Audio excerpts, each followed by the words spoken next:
AOC gets ambushed with a mouthful at a live Q&A event by anti-war protesters who are yelling at her about how she and the Democrats are trying to start a nuclear war with Russia. This is delicious fun, and you're not going to want to miss it. And if you wait until the end of the video, I will give you my analysis on why I think the Democrats are so heavily involved in keeping a war alive in Ukraine. Hello and welcome to RPW Media. My name is Rich. Let's watch this video of a live Q&A event where Alexandria Ocasio-Cortez gets ambushed by anti-war protesters who go off script with the event and hammer the young progressive Democrat and lunatic congresswoman over the Democrats' obsession with Ukraine. One guy actually calls her a coward and a progressive socialist. Oh, this is delicious. Let's give it a watch. Congresswoman, none of this matters unless there's a nuclear war, which you voted to send arms and weapons to Ukraine.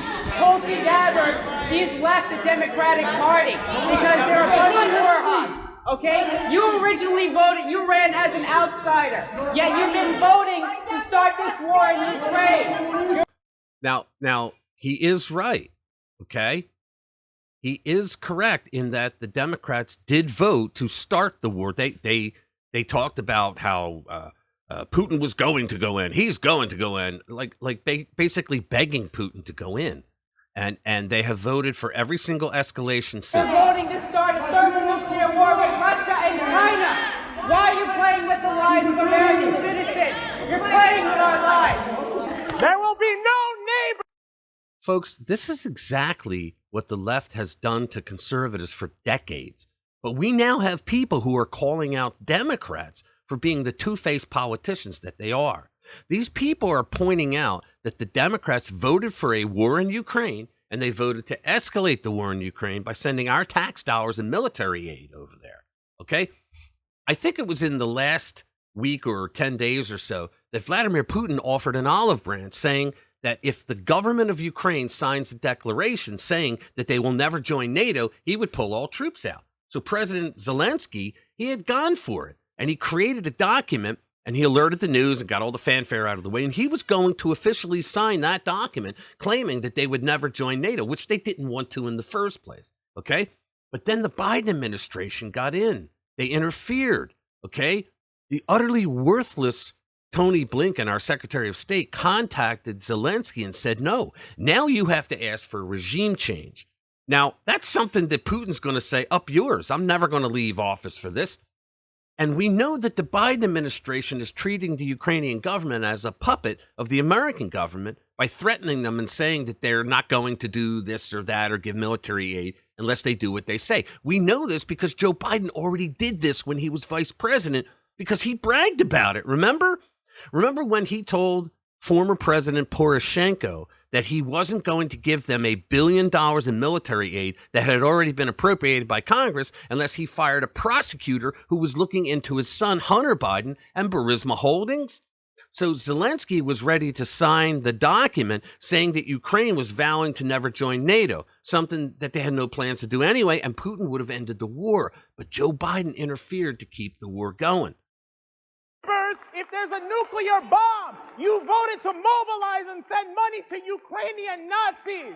You're a coward. You're a progressive socialist. Where are you against the war mobilization? I love when he asked, where are you against the war?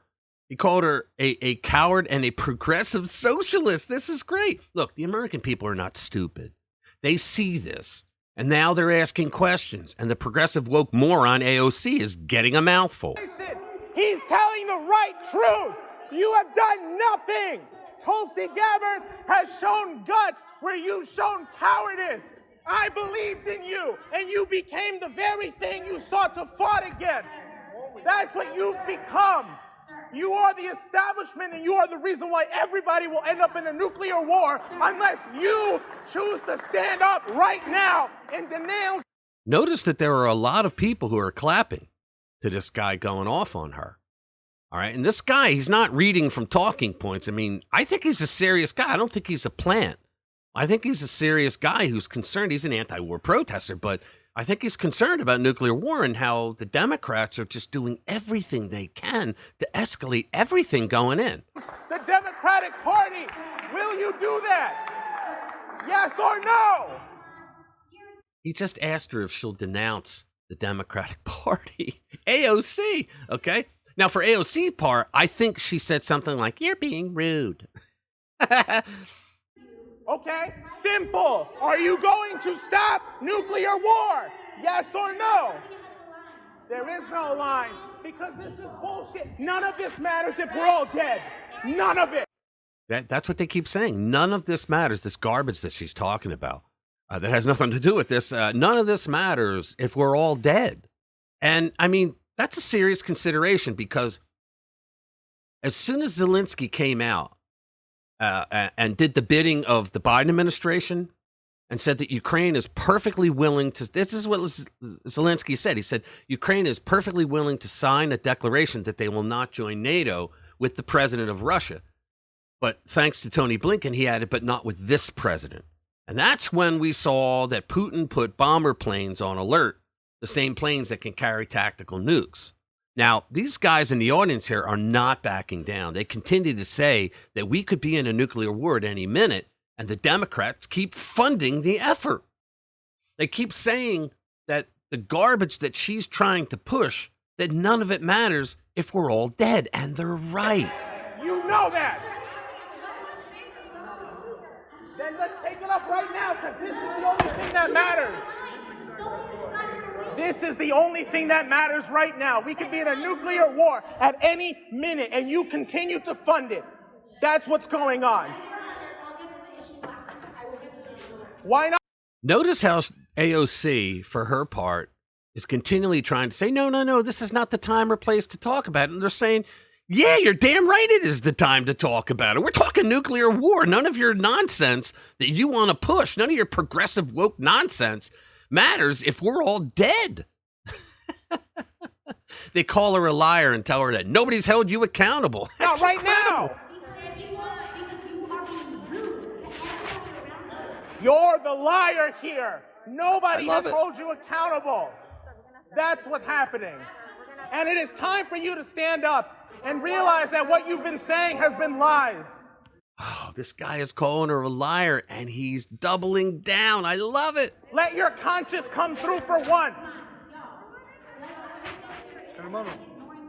Now we have a helper coming over. Oh, was that not great? To finally see people standing up to knuckleheads like AOC. All right, do me a favor. Spread this video, because everybody needs to see that you can talk back to Democrats this way in public and put them on notice. Now, I wonder if that guy is going to be labeled by Meritless Garland's DOJ as a domestic terrorist. Folks, I think these guys are right. I mean, I don't even know their politics, and I don't really care, because they're right. Okay, now, here's what I think has really been going on. During the Obama administration, Lieutenant General Michael Flynn was talking about much of the corruption that was going on in Ukraine with members of the Democratic Party. We all thought that it was just Joe Biden and his son Hunter Biden with Burisma Holdings, but apparently many Democrats were making money hand over fist with the corruption that was going on in the Eastern European country that borders with Russia. Now, in the same fashion that the Democrats did a squirrel thing with Hurricane Katrina, remember that? When they immediately came out and they were trashing George W. Bush with how he was handling the hurricane. And that was all to cover up the fact that New Orleans was going to fail an audit of the billions of dollars that the federal government gave them to give to the Army Corps of Engineers to fix up their levee systems, when they squandered it on things like they were replacing statues that were destroyed by drunk men with beads and restoring historical pubs that were trashed by drunk men with beads. So what's going on here with Ukraine is no different. Remember that they impeached President Trump for a phone call that he had with President Zelensky, because during that phone call, Trump mentioned the corruption that went on in Ukraine. So I believe that the Democrats have created all this chaos and controversy in Ukraine just to cover up their own personal corruption during the Obama years in that country, because there's so much that went on. And they don't want the American people to find out about it, including, do you remember when you saw the headlines that the Pentagon said they lost $7 billion and don't know what the hell happened with it? Well, they lost $7 billion because apparently Obama took that $7 billion and put it towards a proxy war in Ukraine against Russia over the Crimea invasion, and he never notified Congress. Now, I could be wrong about all this, speculating why the Democrats are so heavy into propping up Ukraine and a war, but I don't think I am wrong. Okay, that's it. Thanks a lot. Thanks for watching, and we will see you in the next one.